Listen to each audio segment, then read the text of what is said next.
Salut, c'est Seb. Alors aujourd'hui, bien écoute, je suis toujours à Pattaya. Tu dois le voir derrière moi, on a encore une belle vue sur la baie qui doit commencer à s'éclairer. J'espère que l'image sera pas trop sombre. Mais bref, je voulais prendre quelques minutes pour répondre encore une fois à une question qu'on me pose. Et c'est la période, ça tombe bien.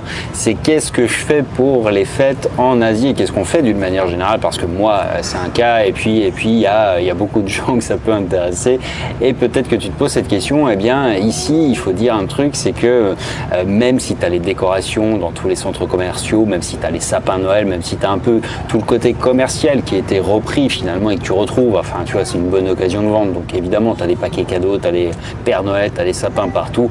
Mais il faut reconnaître que quand même, quand il fait 30 degrés dehors, l'atmosphère y est pas, quoi. Et c'est normal parce qu'en réalité, quand tu réfléchis bien à la question, les fêtes de Noël, avant tout en Europe, c'est le moment où il fait frais, c'est le moment où tu n'es pas dehors, tu vois, c'est l'inverse de l'été. Et l'été, autant tu es dehors avec tes potes à faire un peu des barbecues, autant quand il fait frais, t'as envie de rentrer à l'intérieur, d'être un peu dans un cocon, et c'est un moment qui est particulier pour ces raisons-là aussi. Donc c'est vrai qu'ici, tu perds un peu de cette magie, entre guillemets, qui moi me manque pas tant que ça d'un point de vue climatique du moins. Et du coup, eh bien ici, c'est quelque chose qui est un peu plus diffus. Ça veut dire que finalement, il y a beaucoup de gens également qui viennent en Asie pour les fêtes, c'est-à-dire qu'ils viennent, qui fuient un peu le froid comme moi je l'ai fait, et qui viennent ici pour avoir du chaud en plein cœur de l'hiver où normalement il sera en Europe, quoi. Et donc, tu as énormément de touristes qui arrivent en Asie et c'est le moment que je trouve un peu pénible. Et moi, ce que je fais, c'est que je fuis tous les spots touristiques parce que tu vois, quand tu es dans une ville dont la population elle est x1,5, x2, x3, ça devient tout de suite plus pénible. La circulation elle est gavante, tout est chiant en fait et tout devient pénible. Donc, ce que je fais moi, c'est que généralement, je me réfugie dans les grandes villes. Une ville comme Bangkok, par exemple, c'est touristique. Et si tu veux, une ville de 10 millions d'habitants où tu as 100 000 touristes de plus ou de moins, ça fait pas une énorme différence dans le flux.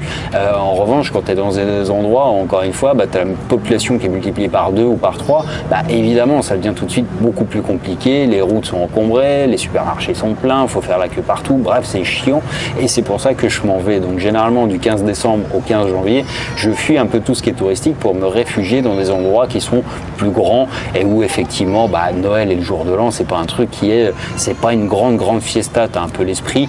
Après, pour Noël, il n'y a pas grand chose de prévu hormis des repas, des dîners, tu vois, qui sont faits par des associations, par des restos français, par des trucs comme ça. Donc si tu veux vraiment te faire un peu le gueuleton façon européenne, c'est jouable. Et puis de l'autre côté, si tu veux faire un truc pour le jour de l'an, tu as des soirées spéciales aussi, tu as ce qu'il faut, tu as vraiment tout ce qu'il faut, tu as des feux d'artifice en l'occurrence aussi pour tout ce qui est un peu sur la côte. Sur Bangkok, tu vas trouver des rooftops où tu as des menus qui sont vraiment à des prix complètement fous, mais tu vas pouvoir te faire plaisir.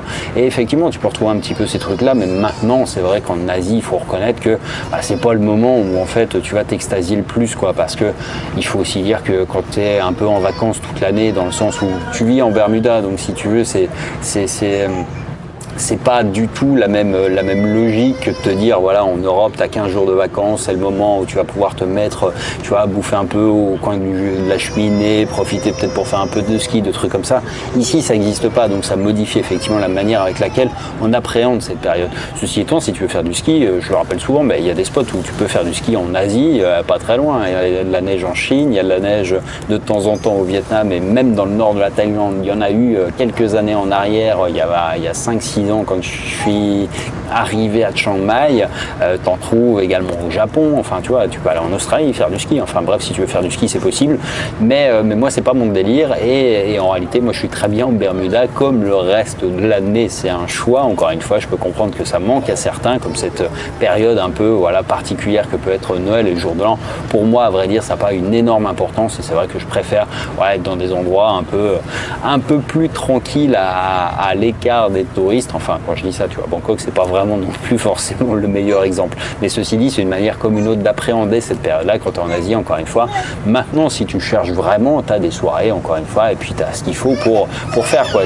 Tu croules sous le choix. Maintenant, encore une fois, moi, je suis pas venu ici vivre en Asie pour recréer mon mode de vie occidental, mon mode de vie européen. Donc je fais plutôt avec ce qu'il y a sur place. Et puis tu vois, c'est quand même vachement agréable. Là, on est en plein milieu du mois de décembre et puis il fait 30 degrés, tu es au bord de la plage, donc l'envie de passer Noël, de jouer aux boules de neige, bon, c'est pas forcément ce qui me vient le plus en tête.